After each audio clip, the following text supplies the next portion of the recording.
कहते हैं कि अगर किसी रिश्ते में जुनून हो, पैशन हो, तो इंसान उस रिश्ते के लिए, उस प्यार के लिए कुछ भी करने के लिए तैयार हो जाता है। ऐसे में वह कॉन्सिक्वेंस के बारे में नहीं सोचता। अब यह बात कितनी सच है और कितनी गलत है यह मैं नहीं जानता, लेकिन पर्सनली मैं इतना जानता हूँ कि प्यार एक बहुत ही स्टूपिड इमोशन है, सिंपल इमोशन है, जिसे हम अननेसेसरी कॉम्प्लिकेटेड बना देते हैं। वो क्या है ना, कभी कभी हमारी डेस्टिनी कुछ ऐसा खेल खेलती है कि नॉर्मल सिंपल सी लव स्टोरी भी एक एक्स्ट्रा ऑर्डिनरी लव स्टोरी बन जाती है। हाय गाइज, मैं हूँ आपका दोस्त और आप सुन रहे हैं ये है आशिकी। दिवेश ग्रेजुएट हो जाता है और वह भी 82% से, तो उसके दोस्त खुशी में दिवेश को पार्टी के लिए बोलते हैं। तो दिवेश और उसके दोस्त दिन भर पार्टी करते हैं और शाम को जब वह घर लौट रहे होते हैं तो रास्ते पर ही दिवेश के सर चकराने से बाइक से गिर जाता है और चोट लगने के कारण उसे हॉस्पिटल में एडमिट करवाना पड़ता है।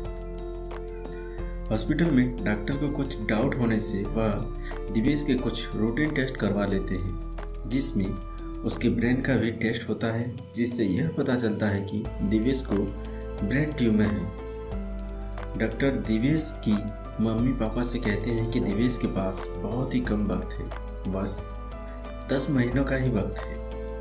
बात जब दिवेश और उसकी मम्मी पापा को पता चलता है तो सब टूट जाते हैं। दिवेश इस हाल में अपने मम्मी पापा को देख नहीं सकता था, इसीलिए वह यह डिसाइड करता है कि कुछ दिनों के लिए वह शिमला में जाकर रहेगा।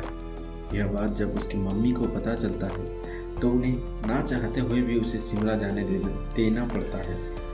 कुछ दिनों बाद दिवेश शिमला चला जाता है और वहाँ ऐसे ही घूमते हुए एक दिन वो यामिनी को देखता है, जो रास्ते पे ही एक लड़के के साथ प्रैंक कर रही होती है।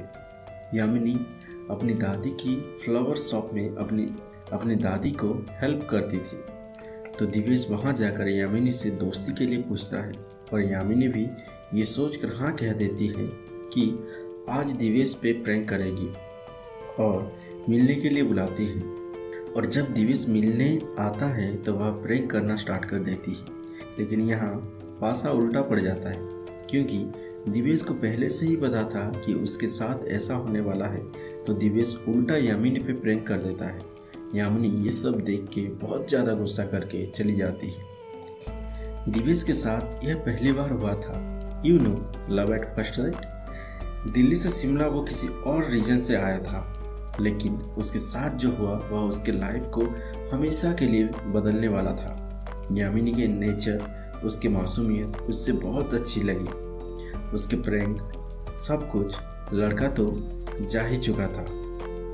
आफ्टर लॉन्ग टाइम दिवस के चेहरे पर स्माइल था, लेकिन यहाँ यामिनी गुस्से में अगले दिन अपनी दादी से दिवस को मार खिलवाती है उस दिन के प्रैंक के लिए, जिसके चलते दिवस को इतना गुस्सा आता है कि अगले दिन यामिनी को अकेले देखकर उसे किडनैप कर लेता है और हाथ पांव बांधकर मुंह में पट्टी लगाकर उसके गार्डन में ले जाकर झाड़ियों के भीतर लिटा देता है, यामिनी को सबक सिखाने के लिए। यह सब करके दिवस को थोड़ा टाइम तक तो अच्छा लगता है, लेकिन कुछ टाइम बाद उसे भी एहसास हो जाता है कि उसने गलत किया है, तो वह यामिनी को झाड़ियों से उठाकर उसके घर छोड़कर आता है।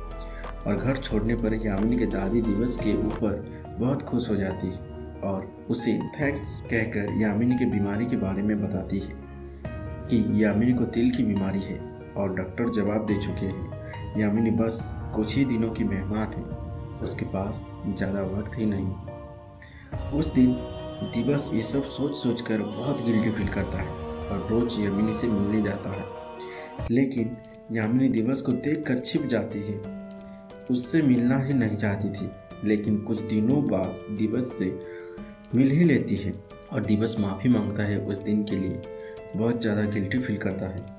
पहले तो यामिनी नहीं मानती, पर कुछ टाइम बाद वह मान जाती है और दिवस इमोशनल होकर रो पड़ता है। तब से यामिनी और दिवस रोज मिलने लगे, एक साथ घूमते फिरते, खाते पीते सब कुछ, और उन दोनों की ये खुशी देखकर दादी भी खुश रहने लगी। ऐसे दोनों धीरे धीरे मिलते मिलते एक दूसरे से प्यार करने तो लगे थे, लेकिन कोई कुछ नहीं कहता था। और एक दिन दिवस डरते डरते ही सही यामिनी से बोल ही देता है, यामिनी मैं तुम्हारे स्माइलिंग हैपनिंग सी लाइफ का एक छोटा सा हिस्सा बनना चाहता हूँ, आई लव यू। लेकिन यामिनी इनकार करते हुए बोलती है, आई विश कि मैं यह कर पाती, क्योंकि मेरे पास टाइम नहीं है, मेरे साथ कभी भी कुछ भी हो सकता है और तुम्हारे पास तुम्हारी पूरी लाइफ पड़ी है। यामिनी यह सब बोलती है क्योंकि यामिनी को इस बारे में पता ही नहीं था कि दिवस को ब्रेन ट्यूमर है, लेकिन दिवस के बहुत ज़्यादा इंसिस्ट करने से यामिनी भी मान जाती है, क्योंकि यामिनी भी उससे प्यार करने लगी थी।